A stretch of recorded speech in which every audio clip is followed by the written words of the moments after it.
So மாநிலம்ங்கிறது 3 கோடி அதற்கு குறைவாக மக்கள் தொகை இருக்கக்கூடிய லெவலில் பிரிக்கப்படணும் அப்படிங்கிறது வேணால் நான் சொல்லுவேன் ஒழிய ராமலிங்கம் ஐயா சொன்னது நகைச்சுவையான பதிலாக தான் நம்ம எடுத்துக்க முடியும். நீங்கள் தவறான நோக்கத்தில் பார்த்தீங்கன்னா நான் நக்கலாக தான் பதில் சொல்லுவேன்.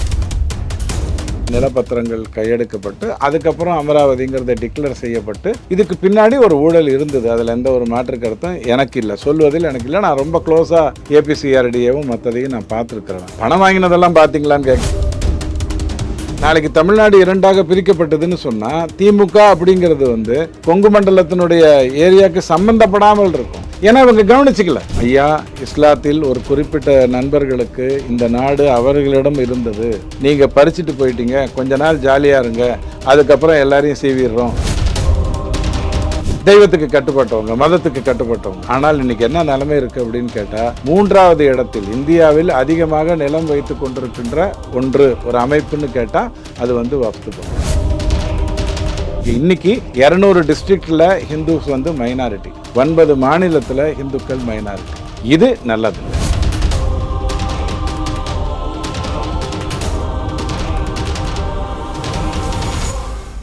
ரேல் ஒன் நேயர்களுக்கு வணக்கம். இன்றைய நேயர்களுக்காக நம்முடன் இணைகிறார் துக்ளக் வாசகர் குழுவை சேர்ந்த திரு ரவி டிடிஎஸ் அவர்கள். வணக்கம் சார். வணக்கம். மீனவ பிரதிநிதிகளுடன் ஜெய்சங்கர் அவர்களை சந்திக்கிறாரு அண்ணாமலை அவர்கள். இந்த சந்திப்பு எதன் அடிப்படையில் அமைய வாய்ப்பு இருக்குது சார்? இல்லை, இப்போ நீங்கள் கடந்த 10 வருஷமாகவே இலங்கை மீனவர்கள் பொறுத்த வரைக்கும் எந்த ஒரு தவறும் இலங்கை சைட்லேருந்து செய்யக்கூடிய அந்த விஷயங்கள் எதுவும் நடக்கலை. ஆனால் நீங்கள் ஒரு எல்லை தாண்டி போகிறீங்க, அல்லது அவங்கள பொறுத்த வரைக்கும் நீங்கள் எல்லை தாண்டி வந்துட்டீங்கன்னு சொல்லி உங்களை அண்டர் ட்ரையலாக வைக்க முடியும். அதை நீங்கள் அரசோட அரசு பேசி வெளியில் வருவாங்க, படகுகளை கைப்பற்றி விட்டு உங்களை அனுப்பிச்சி வைப்பாங்க. காரணம், நீங்கள் எல்லையை தாண்டுறீங்க அப்படிங்கிற அந்த அடிப்படையில் போவாங்க. பாகிஸ்தானுக்கும் ஸ்ரீலங்காவுக்கும் இருக்கிற வித்தியாசம் என்னன்னு சொன்னால், ஸ்ரீலங்காவை பொறுத்த வரைக்கும் நம்ம எல்லை என்னன்னு நமக்கு தெரியும். பாகிஸ்தானை பொறுத்த வரைக்கும் அவங்க என்ன எல்லைன்னு அவங்களுக்கு தெரியாது. அதுதான் இதில் இருக்கிற ஒரு வேதனை. ஸோ அப்போ இங்கே மீனவர்கள் சம்பந்தமாக ஒரு பிரச்சனை வந்திருக்குன்னும் போது இவர் போய் ஜெய்சங்கர் ஐயாவை சந்தித்து, ஐயா இந்த மாதிரி இருக்குது, கொஞ்சம் அவங்கள முதல்ல அனுப்பிச்சி விடுங்க அப்படிங்கிற மாதிரி சொல்கிறது தான். இது இயல்பாக நடக்கிற ஒரு சாதாரணமான ஒரு விஷயந்தான் என்னை பொறுத்த வரைக்கும். இல்லைனா ஸ்டாலின் ஐயா கடிதம் எழுதிடுவார் மத்திய அரசுக்கு, இவர் மீட்டு கொடுங்கள் அப்படின்னு கடிதம் எழுதிடுவார். அவங்க வந்ததுக்கப்புறம் நான் தான் கூப்பிட்டு வந்தேன்னு இவர் சொல்லிடுவார். இந்த அசம்பாவிதெல்லாம் நடக்காமல் இருக்கிறதுக்காக எனக்கு தெரிஞ்சு அண்ணாமலை ஐயா போகிறாருங்கிறத தவிர இதில் உண்மையில் வேறு எதுவுமே இல்லை. மீனவர்களை பொறுத்த வரைக்கும் அவர்கள் ஒரு நோக்கத்தோட, நல்ல நோக்கத்தோடு தான் போகிறாங்க. திசை மாறி போகிறதுங்கிறது இயல்பாக நடக்கக்கூடியது. தப்பு பண்ணக்கூடியவங்க எல்லா இதுலேயும் இருப்பாங்க. அதுவும் குறிப்பிட்ட மதத்தை சார்ந்தவங்க அங்கே இருக்காங்க. எல்லா போர்ட்லேயும் நமக்கு இருக்கிற பெரிய பிரச்சனை கடலோரத்தில் இருக்கிறதெல்லாம் ஒரு குறிப்பிட்ட மதத்தை சார்ந்தவங்க தப்பு பண்ணிவிட்டு பழியை தூக்கி அடுத்த ஆள்கிட்ட போட்டுருவாங்க. இது எல்லாம் அங்கே நடந்துக்கிட்டு தான் இருக்குது. பட் இப்போ போயிருக்கிறது என்னை பொறுத்த வரைக்கும் கைது செய்யப்பட்டிருக்கிற உங்களை விடுவிப்பதற்காக போயிருக்காருங்கிற தவிர வேறு எதுவுமே இல்லை. இல்லை, முதல்வர் இருக்கும்போது அண்ணாமலை அவர்கள் இந்த ஸ்டெப் எடுக்கிறதுக்கு என்ன காரணம்? முதல்வர் லெட்டர் தான் எழுதுவார், புறா கிட்ட கொடுத்து விடுவார். அந்த புறா கொஞ்சம் லேட்டாக போய் சேரும், நம்மளால் நேராக போயிடுறாரு. இவ்வளோதான் வித்தியாசம், வேற என்ன இருக்குது? இல்லை, வெளியுறவுத்துறை அமைச்சர்கிட்ட இது மட்டும் தான் பேச முடியுமா? இல்லை மீனவர் நலன் சார்ந்து வேற என்ன விஷயங்களை கொண்டு வரதுக்கான வாய்ப்பு? 10 வருடமா பெரிய அசம்பாவிதம் எதுவும் இல்லை. கச்சத்தீவை பற்றி பேசினாங்க. இந்த அடிப்படையாக கச்சத்தீவை ஒரு கச்சத்தீவை பற்றி அண்ணாமலை பேசித்தான் ஜெய்சங்கர் ஐயா செய்யணுங்கிற நிலைமை இல்ல. மீனவர்கள் போறாங்க இல்லையா, அவரோட வேதனைகள் இன்னும் கூடுதலா சொல்றதுக்கான வாய்ப்புகள் இருக்கு இல்லையா? இல்ல ஆண்டுகளமா அனுபவிச்சுட்டு வந்த விஷயங்களே சொல்லுவாங்க இல்லையா? ஜெய்சங்கர் ஐயாவுக்கு தெரியாத கச்சத்தீவு சார்ந்த விஷயம் எதுவும் புதுசா இல்லை. ஜெய்சங்கர் ஐயா 2 தலைமுறையாக வெளியுறவு கொள்கையில இருக்கக்கூடியவர். அந்த அவங்க அப்பாவும் அதிலே இருந்தவர். அவருக்கு தெரியாத ஒன்றத்தை போய் இவர் சொல்ல போறதில்லை. அது அஜெண்டால இருக்கு. ஸோ கண்டிப்பா கச்சத்தீவு மீட்கப்படத்தான் வேண்டும், அதில் எந்த மாற்று கருத்தும் இல்லை.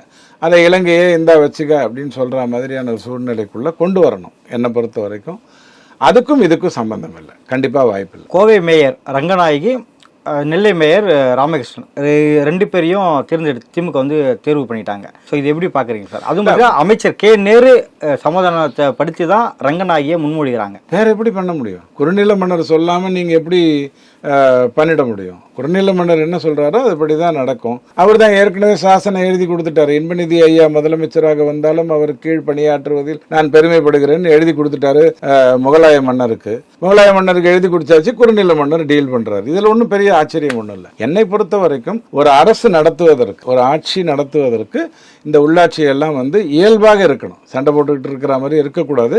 அதனால் அவங்க தேர்ந்தெடுக்கிறதுல எந்த தப்பும் நான் சொல்ல மாட்டேன். அது திமுகவாக இருந்தாலும் அதிமுகவாக இருந்தாலும் யாராக இருந்தாலும் உள்ளாட்சிங்கிறது வந்து இணைப்போக்கோடு இருக்க வேண்டுமே தவிர எதிர்வினை ஆட்டுகின்ற விஷயமா இருக்கக்கூடாது. மக்கள் மேயரை தேர்ந்தெடுக்கக்கூடிய சூழ்நிலை இருந்து இவங்க வந்து மாற்றி விட்டாங்கன்னா அது தப்பு. அந்த சூழ்நிலை இப்போ இல்லை. கவுன்சிலர்கள் தேர்ந்தெடுக்கக்கூடிய சூழ்நிலையில் தான் நம்ம இருக்கோம். ஸோ நேரு ஐயாங்கிற குறுநில மன்னர் தான் தேர்ந்தெடுப்பார். ஏற்கனவே முகலாய மன்னர் அதுக்கு அனுமதி கொடுத்துட்டாரு. இவ்வளவுதான் அதில் நீங்கள் பார்க்க வேண்டிய ஒரு விஷயம். KP ராமலிங்கம் அவர்கள் சேலத்தை தலைநகராக வச்சு தமிழ்நாட்டை 2ஆக பிரிங்க, அப்படி பிரித்தால் நானும் உங்களுக்கு மத்திய அரசு கிட்ட பேசி 20,000 கோடி நிதியை பெற்று தர்றேன் அப்படின்னு சொல்லியிருக்காரு. இன்னும் 2-3 தலைநகர் பிரிச்சுட்டு விட்டிங்கன்னா இன்னும் 2-3 20,000 கோடி உங்களுக்கு வருங்கிறது அவர் இயல்பாக பதில் சொல்லியிருக்காரு. அதாவது ஆந்திராவுக்கு கொடுக்கப்பட்டிருந்த 15,000 கோடிங்கிறது அவங்களுடைய தலைநகரை நிர்ணயிப்பதற்காக 2014 சந்திரபாபு நாயுடு கேட்டது. அப்போ வந்து அந்த ஸ்கீம் செட் ஆகலை. மோடி வந்து முடியாதுன்னுட்டார். ரொம்ப சிம்பிளாக முடியாதுன்ட்டார். ஏன்னா உண்மையிலேயே இந்த கூட்டணி அதெல்லாம் ஒரு பக்கம் மறந்துடுங்க. அமராவதியை பொறுத்த வரைக்கும் 30,000 ஏக்கர் நிலம் வந்து தவறான முறையில் தான் கையெடுக்கப்பட்டது. விவசாயிகளிடம் 5 லட்சம் 6 லட்சம் கல்யாணம் கருமாதி இப்படின்னு பணம் கொடுத்து அந்த நிலப்பத்திரங்கள் கையெடுக்கப்பட்டு அதுக்கப்புறம் அமராவதிங்கிறத டிக்ளேர் செய்யப்பட்டு இதுக்கு பின்னாடி ஒரு ஊழல் இருந்தது. அதில் எந்த ஒரு மாற்று கருத்தும் எனக்கு இல்லை, சொல்வதில் எனக்கு இல்லை. நான் ரொம்ப க்ளோஸாக APCRDAவும் மற்றதையும் நான் பார்த்துருக்குறேன். அங்கே 2014 நான் தொழில் ரீதியாக அங்கே நான் போயிருக்கேன், பார்த்துருக்கேன். பணம் வாங்கினதெல்லாம் பார்த்தீங்களான்னு கேட்காதீங்க, அது யாரும் எங்கிட்ட வச்சுட்டு காட்ட மாட்டாங்க. பட் நான் சொல்கிறது எல்லாமே கேள்விப்பட்ட ஒரு விஷயம்தான். ஸோ அந்த டைமில் வந்து மோடி ஐயா அது முடியாதுன்னு தான் சொல்லிட்டார். அதுக்கப்புறம் 5 வருடம் அவருடைய 5 வருடம். அதுக்கப்புறம் ஜெகன்மோகன் ரெட்டிங்கிற அவர் ஒரு துக்ளக்கு. அவர் ஒரு துக்ளக்குன்னா நம்ம துக்ளக்கு இல்லை, அவர் வந்து பயங்கர துக்ளக்கு. அவர் வந்து 4 தலைநகரம் வைப்பேன் 3 தலைநகரம் வைப்பேன்லாம் ஒரு வழி பண்ணார். கடைசியாக நல்ல விதமாக ஆந்திரா வந்து திரும்ப நாயுடு அவர்களை தேர்ந்தெடுத்திருக்கு. 15,000 கோடி கொடுத்துருக்காங்க. இதை நீங்கள் ஒரு தமிழராக விமர்சிப்பீங்கன்னு சொன்னால் சென்னைக்கு பதிலாக சேலத்தை தலைநகராக போடுங்க. சேலம் நகரத்தில் தலைநகரம் வருவதற்கு நான் 15,000 கோடி வாங்கி தரேன். அல்லது இன்றைக்கி விலைவாசி ஏறிட்டதுனால 20,000 கோடியாக வாங்கி தரேன். இன்னொன்று இந்த பக்கம் கடைசியாக நாகப்பட்டினத்தில் ஒரு தலைநகரம் போடுங்க, அங்கே ஒரு 20,000. இதெல்லாம் வந்து ஒரு பட்ஜெட்டை படிக்க தெரியாமல் புரிந்து கொள்ள தெரியாமல் இருக்கக்கூடிய 40 பேரை நம்ம அனுப்பிச்சி வச்சுருக்கோம் இல்லையா. அவங்க போயிட்டு என் பேரை சொல்லலைன்னு திரும்ப இன்னும் அட்டண்டன்ஸ் எடுத்த மாதிரி முனுசாமி, அதுக்கப்புறம் நாராயணா, அதுக்கப்புறம் ஓங்கோல் ஸ்டாலின் அப்படிங்கிற மாதிரிலாம் MNOலாம் கூப்பிடாம அட்டண்டன்ஸில் கூப்பிடாம பண்ணா மாதிரி இவங்க உளறிட்டு இருந்தாங்க இல்லையா. அதில் வந்த கேள்விக்கான பதிலாக தான் நான் அதை பார்க்குறேனே தவிர தமிழ்நாடு என்பது மட்டுமல்ல, இந்தியாங்கிறது வந்து 3 கோடிக்கு மேல் ஒரு ஜனத்தொகை ஒரு மாநிலத்துக்கு இருக்கக்கூடாதுங்கிறது தான் இயல்பான ஒரு விஷயம். அப்படி பிரிக்கப்பட்டால் தான் நிர்வாகம் வந்து சிறப்பாக இருக்கும். அப்போ தான் வந்து இந்த பிரிவினைவாதம்லாம் பேச முடியாது. ஆந்திரா எப்படி 2ஆக பிரிக்கப்பட்டதோ அதுக்கு காரணம் நான் உங்களுக்கு பலமுறை சொல்லியிருக்கேன். ஆந்திரா 2ஆக பிரிக்கல, என்ன ஆயிருக்கும்? சந்திரபாபு நாயுடு ஆந்திராவின் முதலமைச்சராக ஆயிருப்பார். ஜெகன்மோகன் ரெட்டியோ அல்லது KCRஓ முதலமைச்சராக அந்த இடத்துல வந்திருப்பாங்க. இதுதானே கதை. ஆனால் இன்னைக்கு உண்மை என்ன? ஆந்திராவில் மட்டும்தான் TDPக்கு செல்வாக்கு இருக்குது, தெலுங்கானாவில் TDPக்கு செல்வாக்கு இல்லை. ஏன்? ஹைதராபாடு வளர்வதற்கு காரணமே சந்திரபாபு நாயுடு தான். ஆனால் ஏன் தெலுங்கானாவில் அவருக்கு ஒரு எக்ஸிஸ்டன்ஸ் இல்லை? ஏன்னா ஹைதராபாடை தவிர வேறு எதையுமே அவர் பார்த்துக்கிடலை. ராஜசேகர் ரெட்டிக்கு வந்து ஹைதராபாடு அதுக்கப்புறம் தொடர்ந்து அவர் தன்னோட பேரெல்லாம் வச்சுக்கிட்டு பார்த்துக்கிட்டாரு. ஆனால் அவங்களுக்கு தெலுங்கானாவில் பாப்புலாரிட்டி இல்லை. KCRக்கு இருந்தது, இப்போ அது இல்லை, காங்கிரஸ் வந்துருச்சு. ஆக ஒரு மாநிலம் 2ஆக பிரிக்கப்படும் போது ஒரு ஜாம்பவானாக இருந்த சந்திரபாபு நாயுடு திடீர்னு ஒரு குறிப்பிட்ட இடத்துக்கு வந்து இன்னொரு குறிப்பிட்ட இடத்துல காணாமல் போயிடுறாரு. இதுதான் உண்மை. நாளைக்கு தமிழ்நாடு 2ஆக பிரிக்கப்பட்டதுன்னு சொன்னா திமுக அப்படிங்கிறது வந்து கொங்கு மண்டலத்தினுடைய ஏரியாவுக்கு சம்பந்தப்படாமல் இருக்கும், சுத்தமா சம்பந்தப்படாமல் இருக்கும். ஏன்னா இவங்க கவனிச்சுக்கல. அந்த 34 மாவட்டங்களையும் பார்த்துக்கணுங்கிற ஒரு எண்ணமே இவங்களுக்கு இல்லை, அவங்களுக்கும் இல்லை. ஸோ மாநிலம்ங்கிறது 3 கோடி அதற்கு குறைவாக மக்கள் தொகை இருக்கக்கூடிய லெவலில் பிரிக்கப்படணும் அப்படிங்கிறது வேணால் நான் சொல்லணும். ஒழிய ராமலிங்கம் ஐயா சொன்னது வந்து நகைச்சுவையான பதிலாக தான் நம்ம எடுத்துக்க முடியும். நீங்கள் தவறான நோக்கத்தில் பார்த்தீங்கன்னா நான் வந்து நக்கலாக தான் பதில் சொல்லணும் அப்படிங்கிற மாதிரி தான் நான் பார்க்குறேன். வக்ஃபு போர்டு இதோட செயல்பாட்டை எப்படி பார்க்குறீங்க? இன்னைக்கு பாராளுமன்றத்தில் பிளேஸ் பண்ணுவாங்க அப்படிங்கிற மாதிரி இருக்குது. ஐயா, நாட்டில் வந்து 14% இஸ்லாத்தவர்கள். இது 2015 டேட்டாவாக இப்போ தேர்தல் போது கூட பெரிய அளவில் பேசப்பட்டது. ஆனால் இந்தியாவுடைய நிலைமை என்னன்னா, இந்தியாவில் ஏர்ஃபோர்ஸ் கிட்ட 12 லட்சம் ஏக்கர் இருக்கு. அதாவது விமான தளங்கள், அதுதானே மிகப்பெரிய எக்ஸ்பெண்டிச்சர் இந்தியாவில். டிஃபென்ஸ் தானே மிகப்பெரிய. அதுக்கு அடுத்தது ரயில்வே கிட்டத்தட்ட 10 லட்சம் ஏக்கர் இருக்கு.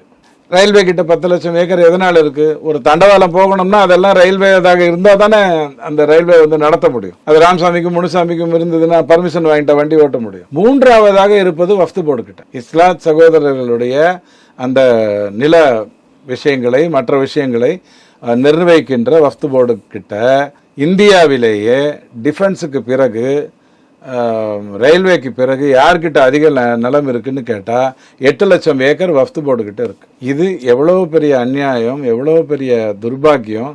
இதெல்லாம் காங்கிரஸ். இது எப்போ தெரியுமா? 2009 வந்து 4 லட்சம் கோடி தான் இருந்தது, 4 லட்சம் ஏக்கர் தான் இருந்தது.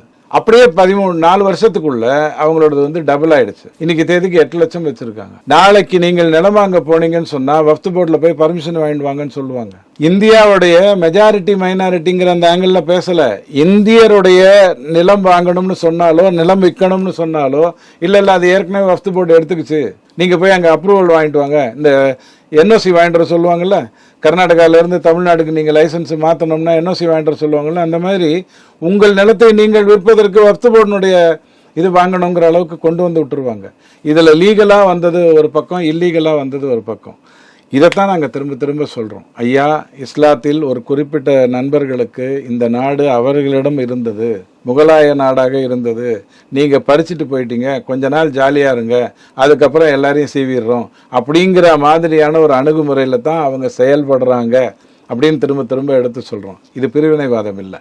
எனக்கு நல்லா தெரியும், 85% மார்க்கத்தவர்கள் எப்போதுமே இந்தியர்களாக தான் இருக்காங்க, 94 கிறித்துவர்கள் இந்தியர்களாக தான் இருக்காங்க, 65 இந்துக்கள் இந்தியர்களாகத்தான் இருக்காங்க. அதில் எந்த மாற்று கருத்தும் இல்லை. ஆனால் அவங்க கூட்டமாக ஓட்டு போடக்கூடியவங்க. ஒரு 1000 பேரை கவனிச்சுக்கிட்டா ஸ்டாலின் ஐயா, ஒரு 1000 பேர் கிறிஸ்துவரை கவனிச்சுக்கிட்டா, அப்பாவை வச்சுக்கிட்டு கவனிச்சா கூட போகிறோம், இவரே கவனிக்கணுங்கிற அவசியம் கூட கிடையாது. கவனிச்சுக்கிட்டா 42 லட்சம் வாக்கு சொலையாக வந்து சேருங்கிற அளவுக்கு கூட்டாக ஓட்டு போடக்கூடிய ஒரு தன்மை உள்ளவங்க, தெய்வத்துக்கு கட்டுப்பட்டவங்க, மதத்துக்கு கட்டுப்பட்டவங்க. ஆனால் இன்னைக்கு என்ன நிலைமை இருக்கு அப்படின்னு கேட்டால், 3வது இடத்தில் இந்தியாவில் அதிகமாக நிலம் வைத்து கொண்டிருக்கின்ற ஒரு அமைப்புன்னு கேட்டால் அது வந்து வஃப்து போர்டு. இது ரொம்ப டேஞ்சரஸ். இந்த வஃப்து போர்டுடைய அந்த சட்டங்களை வந்து சீர் செய்யணும், 40 அமெண்ட்மெண்ட் கொண்டு வர்றேன் அப்படின்னு சொல்லியிருக்காங்க. இன்னைக்கு டேபிளில் வரும். கண்டிப்பாக அதில் என்ன இருக்கும் அப்படின்னு கேட்டிங்கன்னா, அடிநாதம் என்னவா இருக்கும்னு கேட்டிங்கன்னா, நீ எதை பண்ணுறதா இருந்தாலும் மத்திய அரசிடம், அதாவது உயர்நீதிமன்றத்திடம் கேட்டுவிட்டுத்தான் செய்ய வேண்டும். நீ இல்லை அல்டிமேட், உனக்கு மேலே நீதிமன்றம். எப்படி எனக்கு இருக்கோ, ராமசாமிக்கு இருக்கோ, ஜேம்ஸுக்கு இருக்கோ, அந்த மாதிரி உனக்குங்கிற ஒரு பொசிஷனை அதுக்கு கொண்டு வரலன்னு சொன்னால் மிக ஆபத்தான ஒரு நிலைமைக்குள்ளே இந்தியா போயிட்டுருக்கு. இன்றைக்கி 200 டிஸ்ட்ரிக்டில் ஹிந்துஸ் வந்து மைனாரிட்டி, 9 மாநிலத்தில் ஹிந்துக்கள் மைனாரிட்டி. இது நல்லதில்லை. அதைத்தான் இன்னைக்கு பாராளுமன்றத்தில் என்ன பண்ணுறாங்கங்கிறது உங்களுக்கு தெரியும். நடப்பு அரசு பல்வேறு கருத்துக்களை பிரதிநிதிக்க மிக்க நன்றி சார்.